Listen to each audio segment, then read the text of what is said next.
Comment devient-on animateur de pause tendresse et consentement?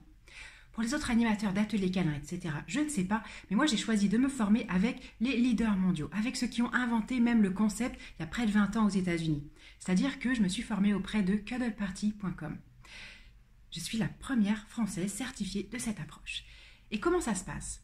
On commence par réétudier la manière de faciliter un événement. Comment on crée les conditions pour que chacun ait la sécurité nécessaire et l'espace nécessaire pour peut-être oser des choses différentes, oser interagir d'une autre manière avec l'autre. Comment on crée cette sécurité, comment on crée cet espace?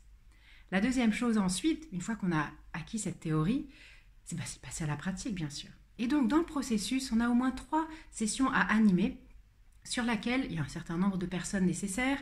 On demande un feedback écrit aux participants que j'envoie à l'organisme et ensuite on a aussi ce débrief. Qu'est-ce qui s'est bien passé? Qu'est-ce qui ne s'est pas bien passé? Qu'est-ce que je peux mieux faire?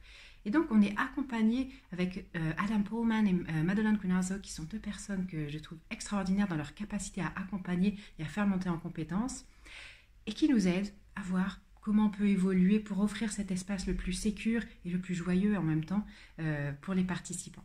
Et donc, j'ai eu la joie, début 2022, d'être la première française certifiée, je suis la 171e dans le monde, à pouvoir partager ces moments de cuddle party, qu'en français j'appelle pause tendresse et consentement.